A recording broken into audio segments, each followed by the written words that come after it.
Hello दोस्तों, तो जैसे कि आप सभी को इंतज़ार था अग्निवीर चैनल का, और अग्निवीर चैनल की आज पहली वीडियो डलने वाली है।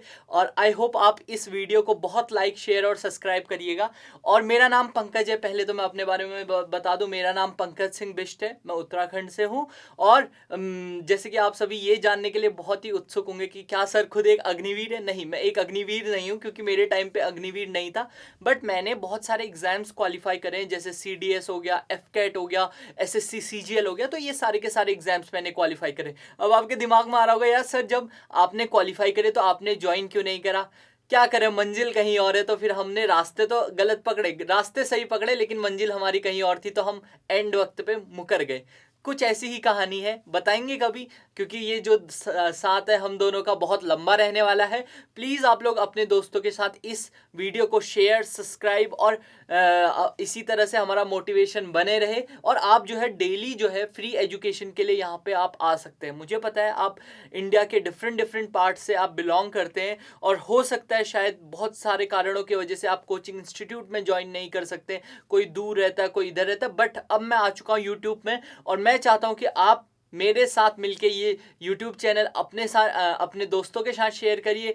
और यहीं से हम शुरू करते हैं आज का पहला चैप्टर, जो है हिस्ट्री का और मेडिवल इंडिया से। अच्छा, आपको मैं जो है मैथ्स भी पढ़ाऊंगा और हिस्ट्री का कुछ पोर्शंस भी करवाऊंगा। अब आप बोलोगे सर बाकी सारे टीचर्स तो सिर्फ मैथ्स ही मैथ्स पढ़ाते हैं, या फिर एक मैथ्स का टीचर होता है या हिस्ट्री का, आप दोनों कैसे पढ़ा सकते हो? देखो तो दोस्तों, मेरी जो क्वालिफिकेशन है कि मैं खुद एक बहुत सारे एग्जाम्स क्रैक कर चुका हूँ, जिससे क्या होता है कि हमें बहुत सारा एक्सपीरियंस है कि कैसे क्वेश्चंस हमारे पुटअप होते हैं, किस वे से क्वेश्चंस पुटअप होते हैं। तो हम हर एक चीज़ में एक्सपर्ट है, क्योंकि हमने एग्जाम्स क्वालिफाई करे।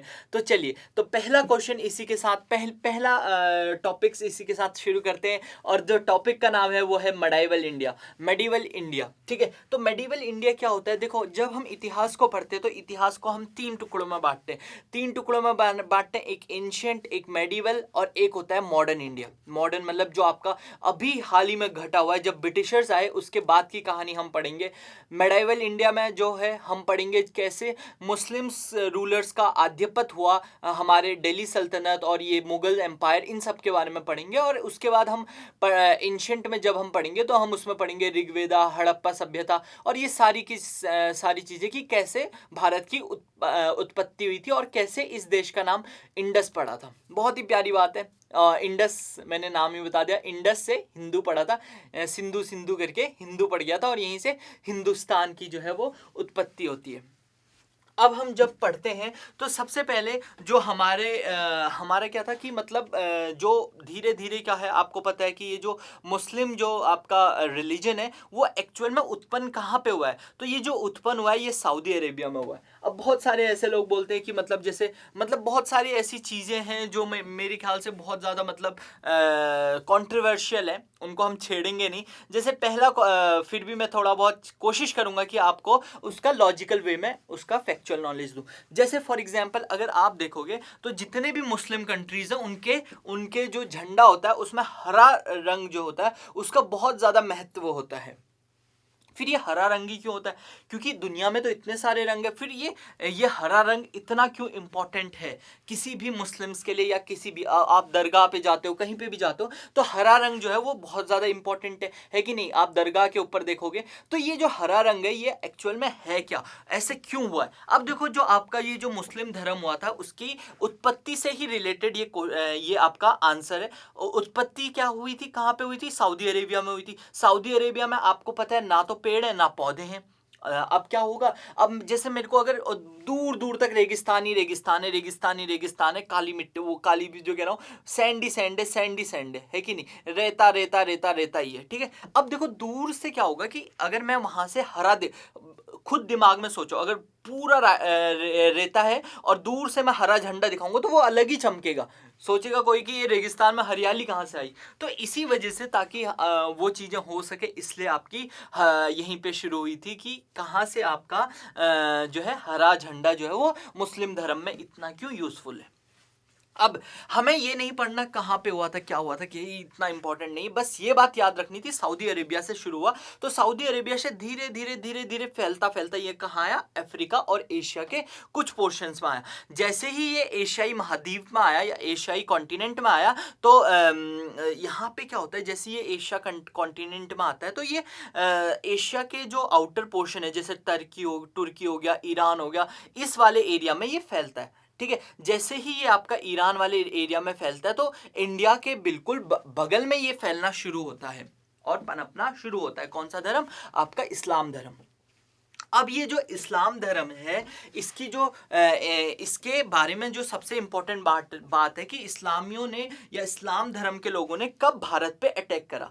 तो 712 में मोहम्मद बिन कासिम ने, देखो एक फैक्चुअल चीज है, मतलब एक फैक्चुअल डेट है, 712 में जो है वो आपका मोहम्मद बिन कासिम ने भारत पे सबसे पहले अटैक करा। अब आपको ये बात आपको याद रखनी है कि सबसे पहला अटैक किसने करा था, मोहम्मद बिन कासिम ने करा था। और कब करा था, 712 एडी में करा था। एडी क्या होता है या ईस्वी क्या होता है, देखो अब देखो जैसे हिंदू धर्म है वो तो बहुत पुराना है कि नहीं, और उसका जो कैलेंडर होता है उसको शक कैलेंडर कहते हैं। लेकिन जो हम अंग्रेजी कैलेंडर फॉलो करते हैं उसमें क्या होता है, जो आपका जीसस क्राइस्ट होते हैं, उनके भगवान होते हैं, तो बोला जाता है जीसस क्राइस्ट से जो पहले जो चीजें हुई हैं, पहले जो घटित हुए हैं, उनको कहते हैं बिफोर क्राइस्ट या फिर बीसी, और उसके बाद जो भी होती है उसको ईस्वी कहते हैं या ईसी कहते हैं। ठीक है, एडी कहते हैं, एडी मतलब आफ्टर दिस थिंग। ओके, चलो तो यहां पे तक आपको समझ में आया कि मैं क्या समझाना चाह रहा हूं। अब मोहम्मद बिन कासिम ने क्यों अटैक करा भारत पे, क्या रीजन था कि उन्होंने भारत पे अटैक करा, आपके दिमाग में भी ये क्वेश्चन आ रहा होगा। तो देखो ऐसा कोई भी एक परफेक्ट रीजन नहीं था, सिर्फ इतना सा रीजन था, भारत के सिंध वाले रीजन पे अटैक करा था। अब आप बोलेंगे सिंध कहाँ पे, तो सिंध अभी पाकिस्तान में, पाकिस्तान का जो पंजाब है उसके बिल्कुल बगल में एक पोर्ट सिटी है सिंध, और वहीं पे जो है सिंध का जो है वो आपका क्या होता है, सिंध शहर जो होता है वो सिंध शहर वहीं पे बसा हुआ है। अच्छा, अब क्या होता है, देखो अब ये होता है कि जब सियालोन क्या है, आज का जो श्रीलंका वाला हिस्सा है बच्चे, श्रीलंका वाला हिस्सा है गुरुजी, वही आपका सियालोन कहलाया जाता है। तो वहां से क्या हुआ, वहां से रॉबर्स आ रहे थे, वहां से जो सियालोन का या फिर श्रीलंका के जो राजा थे, उन्होंने गिफ्ट भेजा था किसके लिए, मोहम्मद किसके लिए, कासिम के लिए जो है वो गिफ्ट भेजा था। अब जब उन्होंने इसके लिए गिफ्ट भेजा था तो बीच में जो है जो सिंध में क्योंकि पोर्ट सिटी है, पोर्ट सिटी मतलब जहां पे बंदरगाह है, जहां पे जितने भी आपके शिप्स वगैरह हैं वो आके रुकते हैं, तो वो वहां पे रुके थे। तो वहां पे क्या होता है, कुछ आपके रॉबर्स मतलब जो सी डाकू होते हैं या डकैती करने वाले लोग होते हैं, जो समुद्री डाकू होते हैं, उन्होंने क्या करा, उसके ऊपर अटैक कर दिया। किसके ऊपर अटैक करा, तो आप बोलेंगे सर जो आपका ये था, क्या कहते हैं, आपका जो गिफ्ट आ रहा था, कहाँ से आ रहा था, श्रीलंका से आ रहा था। किसके लिए आ रहा था, मोहम्मद बिन कासिम के लिए आ रहा था। जब उसके लिए गिफ्ट आ रहा था तो समुद्री लुटेरों ने उस पर अटैक कर दिया। ठीक है, 8 जहाज आ रहे थे उसके, ठीक है, उसके ऊपर जो है इन्होंने अटैक कर दिया। अब होता क्या है, जब 8 जहाजों के ऊपर अटैक होता है तो फिर उसके बाद क्या होता है, चीजें थोड़ी सी ट्विस्ट हो जाती हैं। ट्विस्ट मत कैसे होती है, तो मोहम्मद बिन कासिम एक खत लिखता है सिंध के महाराजा को कि प्लीज आप इसके ऊपर अटैक करिए, मतलब इसके ऊपर थोड़ा सा ध्यान दीजिए, जिन ने मेरा गिफ्ट चुराया कम से कम उसे तो वापस कर दीजिए। बट सिंध का राजा इसकी इतनी सुनता नहीं है, तो जिसकी वजह से मोहम्मद बिन कासिम पहली बार भारत पर अटैक करता है और अटैक करके वापस चला जाता है। कोई बड़ी बात नहीं, कब हुआ था, 712 में हुआ था। ठीक, उसके अब देख रहे हो, अब देखो जो पहला रूलर जो मोहम्मद गजनवी के बारे में हम पढ़ेंगे, महमूद ऑफ गजनवी। वैसे इसका असली नाम नहीं पता, लेकिन ये एक जगह से आता है, गजनवी आज भी एक जगह है, कहां पे, आपके अफगानिस्तान में। तो इसका हमें असली नाम नहीं पता, लेकिन सब महमूद ऑफ गजनवी कहते थे। तो इसने जो है, ये पहला ऐसा शासक था, मुस्लिम शासक था, जिसने अपना सुल्तान का टाइटल लिया था। जो सुल्तान होता है उसका टाइटल लिया था। तो किसने लिया था, तो आप बोलेंगे महमूद गजनवी ने। ठीक है, अगेन गजनवी एक जगह है, कहां, अफगानिस्तान में, जहां ये पैदा होता है। अब यहां पे देखो वो क्या करता है, 17 बार इंडिया के ऊपर वो करता है, प्लंडर करता है। प्लंडर का मतलब होता है अटैक करता है और लूट मार करता है। उसका कोई भी ऐसा सपना नहीं था कि भारत में आके बहुत ज्यादा वो नहीं करना था, उसे क्या कहते हैं, रूल नहीं करना था या फिर राज्य नहीं स्थापित करना था। उसका सिर्फ एक काम था, अटैक करो, वापस जाओ, लूटो, पैसा कमाओ और वापस अफगानिस्तान में चले जाओ। अपनी जन्मभूमि को ये छोड़ना नहीं चाहता था। तो महमूद ऑफ गजनवी ने लगभग 17 अटैक करे। अब 17 के 17 अटैक आपने याद नहीं रखने, 17 के 17 लूट आपने इसकी याद नहीं रखनी, सिर्फ आपने याद रखनी 3 लूट है। सबसे पहला जो है 11,001 एडी में करता है। ये किसके ऊपर, पंजाब के ऊपर करता है। पंजाब अभी तो बहुत छोटा है, लेकिन उस समय जो पंजाब था वो पूरा का पूरा, ये जो 5 नदियां है ना, झेलम, चेनाब, रावी, सतलज और ब्यास, इन नदियों के अगल बगल जितना भी बसा था ये सारा का सारा पंजाब था। अभी उसका कुछ हिस्सा जो है 3/4 हिस्सा तो पाकिस्तान में चला गया है पंजाब का। अब 1/4 जो है वो भारत में। पंज मतलब होता है 5 और जाब मतलब नदियां, तो 5 नदियों के किनारे बसा हुआ पूरा का पूरा एक शहर था। उसके ऊपर किसने अटैक करा था, गजनवी ने। अब देखो नदियों के पंजाब पे ही क्यों अटैक करा, क्योंकि नदियों के किनारे बसे हुए शहरों में क्या होती है, उपजाऊता ज्यादा होती है, वहां पे इरिगेशन सिस्टम होता है, सिंचाई का एक तंदुरुस्त तरीका होता है। तो जिससे क्या होता है, बहुत ज्यादा क्या हो जाती है, आपकी सिंचाई होती है। तो इससे क्या होता है, आपका ये जो एरिया है वो वेल डेवलप हो जाता है, मतलब और अच्छे से डेवलपमेंट दिखाता है, बहुत सारा पैसा जो है वो होता है। तो इस वजह से पंजाब के ऊपर इसने अटैक करा। अगला इसने वॉर करी आनंदपाल, गुजरात के राजा थे, 11,000 एडी में, ठीक है, 11,008 एडी में। लेकिन जो सबसे महत्वपूर्ण अभियान है इसका, वो है आपका सोमनाथ के ऊपर जब अटैक करता है। सोमनाथ आप सभी को पता है हिंदू जो आपके धर्म होता है उसमें सबसे बड़ा मंदिरों में से एक माना जाता है। और उस समय लगभग उस वो एक ऐसी बात है, कब की बात है, लगभग मतलब 1000 बीसी की बात है। तो 1000 बीसी के टाइम पे क्या था, 1000 एडी की बात है। 1000 एडी के टाइम पे क्या था कि ये बद्रीनाथ, केदारनाथ, ये सारे धाम जो हैं वो इतने डेवलप नहीं थे। तो सबका अपना अपना धाम होता था। उसमें से एक था सोमेश्वर महाराज का धाम। देखो सोमेश्वर किसका मंदिर है आपका, आपसे अगर पूछा जाए, सोमेश्वर नहीं, सॉरी, सोमनाथ मंदिर किसका है, तो आप बोलेंगे सर सोमेश्वर भगवान का। और सोमेश्वर भगवान किससे रिलेटेड है, शिव मंदिर है, ठीक है। तो ये जो सोमनाथ था उस समय गुजरात के राजा भीमदेव थे। तो ऐसा बोला जाता है ये आया और हजारों की तादाद में आया, प्लंडर करते हुए जो है वो पूरी की पूरी जो है आपकी उसको ले गया, क्या कहते हैं, जितना भी खजाना था इस मंदिर में, कौन से, आपके सोमनाथ मंदिर में जितना खजाना था सारा का सारा लूट के ले गया। अब देखो होता क्या था, उस समय लोग एक दूसरे पे बहुत ज्यादा विश्वास करते थे। तो कोई अपने घरों के दरवाजे नहीं बंद करता था, मंदिरों के कपाट बंद नहीं हुआ करते थे। तो इसका फायदा किसने उठाया, मुस्लिम धर्म, या फिर आप मुस्लिम धर्म भी क्या बोल सकते हो, मुस्लिम कुछ राजाओं ने इसका फायदा उठाया। तो ये आते थे, अटैक करते थे और चले जाते थे वापस। कौन, महमूद गजनवी, ठीक है। महमूद गजनवी का सिर्फ एक ही काम था, आया, अटैक करा और वापस चला गया, आया, अटैक करा और वापस चला गया, है ना। हालांकि बाद में ये मर जाता है, ठीक है। और फिर उसके बाद अब इसके साथ जो है एक बहुत ही जाना माना जो है आपका, कह सकते हो आप, लेखक आता है जिसका नाम होता है अल बरूनी, ठीक है। इसका असली नाम है अबू रिहान मोहम्मद, ठीक है। और इसने 2 किताब लिखी है भारत के ऊपर। भारत के अलग अलग जगह में इसने भ्रमण करा और ये आश्चर्यचकित हो गया, या अफगानिस्तान और भारत में तो जमीन आसमान का फर्क है, उस समय भी था, अभी भी है। अब आप बोलोगे सर ऐसा कैसे हो सकता है कि अफगानिस्तान इतना अंडर डेवलप्ड तो नहीं कह सकते, लेकिन वहां पे इतनी हरियाली नहीं थी, इतने प्लेन्स नहीं थे। तो यहाँ पे अगर आप देखोगे तो इसने 2 किताब लिखी, तहकीक ए हिंद और किताब उल हिंद। तो साफ साफ नाम से ही पता चल रहा है तहकीकात कर रहा है, किसकी, भारत की तहकीकात कर रहा है। और दूसरी किताब उल हिंद, हिंद मतलब हिंदुस्तान के ऊपर एक किताब। तो 2 किताबें लिखी थी। डायरेक्ट प्रश्न आता है पेपर से, आपको बोलेगा लिख लो, ये डायरेक्ट प्रश्न आएगा कि किताब उल हिंद और आपका ये किताब किसने लिखी है, किताब उल हिंद और तहकीक ए हिंद, ये 2 किताबें जो हैं ये किसने लिखी हैं। जब अब मैं कुछ दिनों में जो है, जब मैं आपको लाइव सेशन करवाऊंगा तो तब मैं ऐसे क्वेश्चंस कराऊंगा एमसीक्यू बेसिस पे, कि आप, अभी मैं सिर्फ चैप्टर याद करवा रहा हूं आपको, ठीक है। तो किसने लिखी थी, अल बरूनी ने लिखी थी 2 किताबें, कौन सी, तहकीकात ए हिंद और किताब उल हिंद, ठीक है। तो 2 किताबें लिखी थी इसने, किसने, अल बरूनी ने, ठीक है। अल बरूनी किसके साथ आया था, महमूद गजनवी के जो आपकी लड़ाई वाली वो थी ट्रेन, उसमें बैठ के आया था। ट्रेन भी नहीं कह सकते, मतलब ट्रेन का मतलब ये नहीं समझ, उस समय ट्रेन चल रही थी, नहीं, वो जो आपकी गाड़ियाँ वगैरह चल रही थी वो उसके वजह से।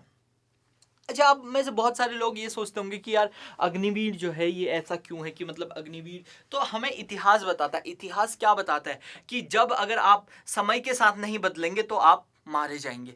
देखो, अग्निवीर आना बहुत जरूरी था। अब आप बोलोगे सर इससे तो देखो पर्सनल लेवल पे नुकसान हुआ है, मैं मानता हूँ। मैं एक मिडिल क्लास, अगर एक छोटे तबके से कोई मिडिल क्लास में आना चाहता तो उसके लिए, या मिडिल क्लास से हायर क्लास में जाना चाहता तो उसके लिए अग्निवीर ही वो आर्मी ही एक जरिया है, मतलब एक इंडिविजुअल लेवल पे। बट आपको देश हित में सोचना पड़ेगा, देश के बारे में सोचो यार। अगर एक बात बताओ, आप ही बताओ, देखो समय के साथ बदलना जरूरी है, क्योंकि हमारे राजपूत राजाओं ने क्यों मार खाई? राजपूत राजाओं ने इसलिए मार खाई क्योंकि मुस्लिम किंग्स से, या फिर जो आपके, हमने अंग्रेजों से क्यों मार खाई? जो आपके भारतीय थे उन्होंने अंग्रेजों से क्यों मार खाई? क्योंकि अंग्रेजों के पास एक सुपरफिशियल वेपन्स थे, उनके हथियार अच्छे थे, उनके पास जो है चीजें अच्छी थी। तो आपको ये बात याद रखना है, यही अगर हमें समय के साथ, हम इतनी बड़ी फौज लेके कुछ नहीं कर सकते। मान लो ऊपर से किसी ने एक बम फेंक दिया तो पूरी फौज खत्म, है ना? और अगर वही बम हमारे पास हो तो हम दुनिया पे कब्जा। तो चीजों को बदलना बहुत जरूरी है, ठीक है ना? तो इसमें कोई मोदी गवर्नमेंट के खिलाफ वाली बात है, मोदी गवर्नमेंट का इसमें कोई रोल ही नहीं। वो अगर कोई और गवर्नमेंट भी होती ना तब भी आना ही था ये, ठीक है? तो आपने इस बात को नहीं सोचना है, जो चीज हो गया तो हो गया, वो आज ना कल तो होना ही था, है ना? तो आपको सिर्फ मेहनत करनी है, और बहुत बड़ी जिंदगी यार, बहुत सारी चीजें मिलेंगी। मैं देख रहा था लोग आत्मदाह कर रहे हैं, अरे क्या जरूरत है भाई इसकी, फालतू के ड्रामे। चलो अब महमूद गौरी की कहानी पढ़ते हैं। महमूद गौरी का जो असली नाम था वो शहाबुद्दीन मोहम्मद बिन सैम था। अब इसको महमूद गौरी क्यों कहते हैं? अगेन, गौर जो है वो एक जगह है, कहाँ आपका अफगानिस्तान में, और महमूद गौरी वहीं से आता था, इसलिए हम ऐसे नहीं बोलते थे कि वो आने वाला है यार, खौफ से लोग, कि महमूद आने वाला है गौरी का। अब ये पहला ऐसा बंदा था जिसने सपने सजाए थे कि भारत तक मेरा राज्य फैले, ठीक है? ये ऐसा पहला बंदा था। कौन? महमूद गौरी, ठीक है? लेकिन जब इसने पहली बार भारत पे अटैक करा, कब? 1178 में जब इसने पहली बार भारत पे अटैक करा, तो उस समय भारत में जो राजा थे वो भीमदेव थे, जो कि सोलंकी डायनेस्टी के थे, ठीक है? सोलंकी वंश के राजा थे भीमदेव। उन्होंने इसको बहुत पटेला, बोला कि चल आएगा बड़ा मजा, हमें मारने चला है, एक दिया इसके कान के नीचे और ये वापस चला गया। कब? 1178 की ये कहानी है। फिर उसके बाद जो अगली सबसे इंपॉर्टेंट अभी तक का अगर कोई पॉइंट है तो आपसे पूछा जाएगा, पहली बैटल कब हुई थी तराइन की? तराइन का प्रथम युद्ध कब लड़ा गया था? अब तराइन की कहानी भी एक अलग कहानी है। देखो ऐसा बोला जाता है कि दिल्ली वाला जो रीजन था उसमें उस समय चौहान वंश का राज्य था। चौहान वंश का राज्य था, तो चौहान वंश में जो आपका, देखो चौहान वंश का तो राज्य था, लेकिन चीजें थोड़ा सा, और उस समय सबसे महत्वपूर्ण राजाओं में से, या सबसे पावरफुल राजाओं में से एक थे, कौन? पृथ्वीराज चौहान, ठीक है? लेकिन क्या दिक्कत थी? दिक्कत ये थी कि जो भारत के आपस के राजा है ना, इनमें आपस में सहमति नहीं है। अगर इनमें सहमति होती तो शायद आज, वैसे तो पृथ्वीराज चौहान को हरा तो पाया नहीं महमूद गौरी, लेकिन और अच्छी होती चीजें, बस ये कहना चाहता हूँ। अब देखो महमूद जो गौरी था उसने पहली लड़ाई लड़ी 1191 में। 1191 में पहली लड़ाई लड़ी, किसके साथ लड़ी? तो आप बोलोगे सर पृथ्वीराज चौहान के साथ लड़ी। कब?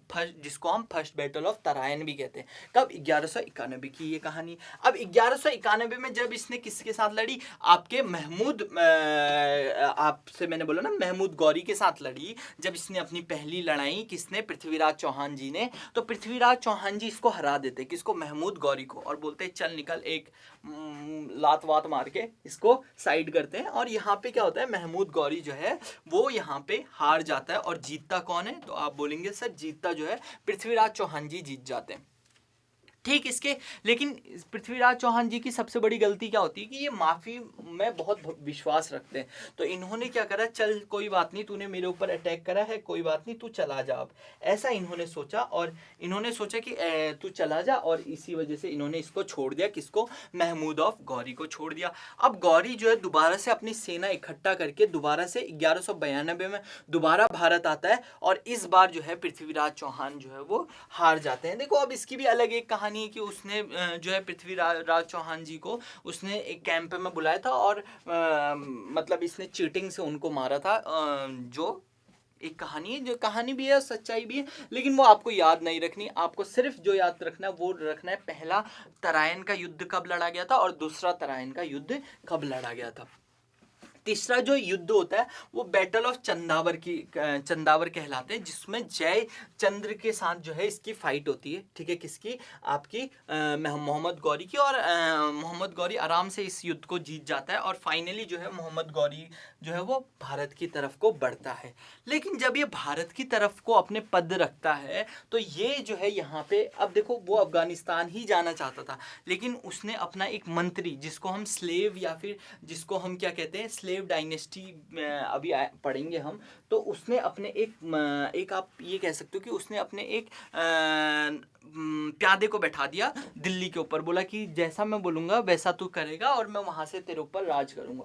अब महमूद जो आपका ये था, कौन? गौरी, इसका कोई पुत्र नहीं होता है। तो क्या होता है, एक दिन ये प्रेयर कर रहा और इसने दो तरह के, देखो जो मुस्लिम्स होते हैं ना, उसमें भी आपका जो दो तरह के जो है, जो हमारा जो मुस्लिम धर्म है उसमें भी दो तरह के फ्रैक्शंस है।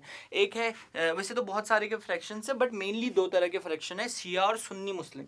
ठीक है, शिया और सुन्नी मुस्लिम्स, तो इनके बीच में हमेशा फाइट चलती है। ठीक है, ठीक है, तो शिया और सुन्नी मुस्लिम, तो इसने जो है इसने शियाओं के ऊपर भी बहुत ज़्यादा वो करा था, क्या करा था, इसने बहुत ज़्यादा गलत करा था, मतलब ये कह सकते हो बहुत अटैक करा था। तो कुछ हिंदू और शिया जो है वो इसको मार देते हैं जब ये क्या कर रहा होता है, प्रेयर कर रहा होता है। कहाँ पे? दमयक एक सिटी है इंडस नदी के किनारे, झेलम नदी के बिल्कुल कोने पे एक शहर है। देखो ये कर रहा था जो भी अपनी प्रेयर वगैरह कर रहा था, लेकिन क्या होता है आखिरी में इसको मार दिया जाता है। ठीक है, चलो, तो अब जैसे ही ये मरता है तो इसने दिल्ली सल्तनत पे एक बैठाया था, कौन? एक बैठाया था अपना एक, आप ये कह सकते हो एक मोहरा या फिर एक गुलाम बैठाया था। और यहाँ का जो गुलाम था, क्योंकि उसका कोई बेटा नहीं था, मैंने अभी अभी आपको कहानी बताई किसका, आपका मोहम्मद गौरी का कोई बेटा नहीं था, तो ये आपका जो गुलाम बैठा था यहाँ पे, जिसका नाम था कुतुबुद्दीन ऐबक। ठीक है, उसने अपने आप को बोल दिया कि मैं जो है मैं यहाँ का राजा हूँ और मैं जो है यहाँ का जो है अब मैं एक फ्री राजा हूँ। ठीक है, और उसके ऊपर किसी ने अटैक भी नहीं करा, क्योंकि कोई गद्दी में था ही नहीं वहाँ। क्योंकि देखो जब एक राजा बिना अपने सक्सेसर के मर जाता है तो क्या हो जाता है, एक अंदर ही अंदर लड़ाइयाँ हो जाती मंत्रियों में कि अब अगला राजा कौन बनेगा। तो वही चल रहा था और इसका फायदा किसे मिला? कुतुबुद्दीन ऐबक को मिला। इसका दूसरा नाम मालिक और शिफलासार भी कहते हैं। देखो इसको इसलिए बोलते क्योंकि, और इसको लगभग और कुरान खानी, इसके अलग अलग नाम थे। लगभग इसलिए कहते कि ये लाखों का डोनेशन करता था, तो ये डोनेशन में बहुत मानता था, मतलब लोगों को बहुत ज़्यादा पैसा देना, कपड़े देना, तो बहुत अच्छा आदमी था। कौन? आपका कुतुबुद्दीन ऐबक। ठीक है, ठीक है, अब देखो इसकी राजधानी जो थी वो कहाँ थी? लाहौर थी। हालांकि इसने दिल्ली सल्तनत की शुरुआत करी, लेकिन हम इसको रियल फाउंडर नहीं कहते या वास्तविक संस्थापक नहीं कहते। किसको? कुतुबुद्दीन ऐबक को। क्यों नहीं कहते वास्तविक संस्थापक? इसलिए नहीं कहते वास्तविक संस्थापक क्योंकि इसने शुरू तो करी थी, बट इसने अपनी राजधानी जो है वो दिल्ली नहीं रखी, इसने अपनी राजधानी लाहौर ही रखी। और लाहौर आज कहाँ है? पाकिस्तान में है। ठीक है, तो पाकिस्तान पंजाब वाला रीजन है पाकिस्तान में। ठीक है, अब यहाँ पे देखो दो चीजें बहुत इंपॉर्टेंट हो जाती हैं। कुआत उल इस्लाम, जो कुआत उल इस्लाम मस्जिद था, ये आपका कहाँ पे है? आज भी दिल्ली में है। ठीक है, तो दिल्ली में क्या भारत का, अगर आपसे पूछा जाए पहला मस्जिद कौन सा था, तो भारत का पहला मस्जिद यही था। कौन सा? कुआत उल इस्लाम, जो कि कहाँ पे बसा हुआ है? दिल्ली में बसा हुआ है। फिर उसके बाद क्या होता है, 2.5 दिन का झोपड़ा भी इसी ने बनाया है और ये अजमेर में है। लेकिन इसने जो सबसे इंपॉर्टेंट मॉन्यूमेंट या फिर सबसे इंपॉर्टेंट बिल्डिंग बनाई है वो बनाई है आपकी कौन सी? तो आप बोलोगे कुतुब मीनार। कुतुब मीनार जो है इसने सबसे इंपॉर्टेंट, हालांकि ये इसे खत्म नहीं कर पाया, लेकिन कुतुब मीनार बहुत सारे लोग ये बोलते हैं कि कुतुबुद्दीन ऐबक के ऊपर है। नहीं, कुतुबुद्दीन ऐबक के ऊपर नहीं है। एक बहुत ही जाने माने सूफी सेंट थे, सूफी संत थे, जो सूफी गाते हैं ना गाना, आपने सुना होगा कवाली सूफी ऐसे करके सिंगर्स होते हैं। तो ये जो सूफी संत थे उनका नाम था कुतुबुद्दीन बख्तियार काकी। ठीक है, कुतुबुद्दीन बख्तियार काकी, और इन्हीं के ऊपर जो है ये आपका कुतुब मीनार बनाया गया है। ठीक है। ये आपका कुतुबुद्दीन ऐबक के नाम से नहीं है। बहुत बार पेपर में पूछा जाता है कि कुतुब मीनार जो है वो किसके याद में बनाया गया है। तो बहुत सारे बच्चे क्या करते हैं, कुतुबुद्दीन ऐबक करते हैं। नहीं, आप लोगों ने नहीं, ये नहीं करना। आपने ये सारी चीजें पढ़ी हुई हैं, तो आप बोलेंगे क्या, कुतुबुद्दीन ऐबक नहीं, कुतुबुद्दीन बख्तियार काकी के नाम से ये चीज बनाई है। तो यही चीज आपको याद रखनी, कुतुबुद्दीन बख्तियार काकी के नाम से ये जो है ये आपका प्रसिद्ध कुतुब मीनार बनाया। हालांकि इसको बाद में खत्म इल्तुतमिश ने करा। तो बहुत बार पेपर में ये भी पूछा जाता है कि कुतुब मीनार का खात्मा मतलब बना के किसने कर दिया था, तो बना के फिनिश किसने करा, तो आप बोलेंगे सर कुतुब मीनार किसने, मैं फिर भूल गया, इल्तुतमिश ने करा था, स्लिप ऑफ टंग हो गया। अब देखो दूसरा, अब ये होता है इसकी 1210 में इसकी मृत्यु हो जाती है। ये क्या खेलता है, चौगन खेलते हुए। चौगन मतलब आपका एक तरह से पोलो होता है ना, घोड़े में बैठ के खेला जाता है। यहाँ पे आप देख पा रहे होंगे, अगर आपको एक क्लियर पिक्चर दिख रही है तो ये घोड़े में बैठ के खेल रहे हैं, ठीक है। तो इसमें क्या होता है, ये गिर जाता है घोड़े से और जिस वजह से इसकी मौत हो जाती है, ठीक है। और अब इसके बाद जो गद्दी पे बैठता है वो बैठता है इसका बेटा आरम शाह। आरम शाह इसका बेटा होता है, किसका, कुतुबुद्दीन ऐबक का। हालांकि बहुत ही छोटे समय के लिए ये गद्दी के ऊपर बैठता है। क्यों, क्योंकि इसको कौन मार देता है, इसको मार देता है इसी का जीजाजी इल्तुतमिश, ठीक है। इल्तुतमिश इसके बाद आएगा, बहुत ही ज़्यादा महत्वपूर्ण राजा है। इल्तुतमिश जो है वो इसको मार देता है, किसको, आपके आरम शाह को मार देता है। अब इल्तुतमिश कौन था, या इसको आप गुलाम वंश क्यों कहते हो, तो इल्तुतमिश भी एक गुलाम था, किसका, गुलाम था किसका, तो आप बोलेंगे सर कुतुबुद्दीन ऐबक का जो है वो एक गुलाम था। कौन, इल्तुतमिश। हालांकि कुतुबुद्दीन ऐबक ने अपने ही गुलाम से किसकी शादी कराई थी, अपनी बेटे की शादी कराई थी। गुलाम मतलब बहुत, आप ये मत सोचो कि बहुत छोटी लेवल में, नहीं, गुलाम मतलब मंत्री भी होता है। गुलाम मतलब इन द सेंस ऐसा नहीं है कि गुलाम मतलब जी हजूर, ऐसे कौन अपनी बेटी को देगा, है ना। तो आपको ये बात याद रखनी है, ठीक है। कहीं आप भी कर रहे हो अपने बिना अग्निवीर बने जा रहे हो अपनी गर्लफ्रेंड के घर और बोल रहे हो कि हम आपका गुलाम बन जाएंगे, सर हमें अपनी बेटी दे दो, नहीं, तुम्हारा जो ससुर है वो 4 मारेगा, कहाँ कहाँ मारेगा ये नहीं बता सकता, ठीक है, लेकिन बहुत दर्द होगा, ठीक है। चलो, अब यहाँ पे अगला चीज आता है इल्तुतमिश, ठीक है। इल्तुतमिश को हम कहते हैं रियल फाउंडर ऑफ दिल्ली सल्तनत। दिल्ली सल्तनत का वास्तविक जो, अगर आपका संस्थापक अगर पूछा जाए तो आप बोलोगे सर वो इल्तुतमिश है, ठीक है सर। तो इसलिए क्यों बोलता है इसे वास्तविक संस्थापक, क्योंकि पहली बात तो इसने लाहौर से कैपिटल कहाँ शिफ्ट करी, दिल्ली में शिफ्ट करी, अपनी राजधानी दिल्ली लेके आया, ठीक है। और इसने, अब जब इल्तुतमिश गद्दी में बैठता है तो 2-3 चीजें करता है। सबसे पहले तो ये क्या करता है, चालीसा या फिर चालगनी की शुरुआत करता है। चालगनी क्या है, 40 लोगों का इसने ग्रुप बनाया था। अब इसका ये कहना था कि अगर राजा के ऊपर लगाम नहीं रही तो राजा अपने हिसाब से कुछ भी करेगा, है कि नहीं, कुछ भी करेगा, बात भी सही है। तो इसने क्या करा कि जो भी ये, मैं इन 40 लोगों का, विद्वान लोगों का एक ग्रुप बनाता हूँ और इनसे मैं विचार विमर्श करूंगा और उसी के बाद जो है मैं अपने डिसीजंस लूंगा, है ना। तो इसी वजह से जो है इसने जो है इसको रियल फाउंडर भी कहते हैं। और इसको चालीसा का गठन किसने करा था, डायरेक्ट पेपर में क्वेश्चन आता है, तो चालीसा का गठन किसने करा था, इल्तुतमिश ने जो है वो चालीसा का गठन करा था।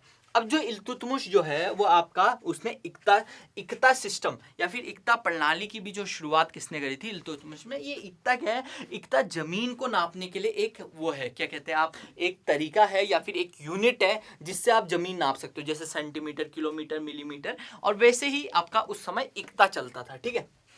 अब यहाँ पे देखो, इसने जब ये भारत में आया तो इसने 2 तरह के सिक्के लॉन्च करे, ठीक है। और 2 तरह के सिक्के कौन कौन से थे, एक टंका और एक जिटल, टंका और जिटल, ठीक है। जो टंका वाला था वो सिल्वर या फिर आप कह सकते हो चांदी का सिक्का था, और जो जीतल था वो आपका तांबे का सिक्का था, ठीक है। तो 2 तरह के सिक्कों की शुरुआत किसने करी, तो आप बोलेंगे वो इसने करी, इल्तुतमिश ने, झटका और इसकी, ठीक है। अब देखो 1236 में क्या हो जाता है, इसकी मृत्यु हो जाती है इल्तुतमिश की, और इल्तुतमिश की मृत्यु हो जाती है। और फिर उसके बाद क्या होता है, गद्दी के ऊपर दोबारा से घमासान मचेगा। लेकिन उससे पहले आपको ये देखना है कि दिल्ली सल्तनत इल्तुतमिश के अंडर यहाँ तक पहुंच चुका था, लगभग, ठीक है।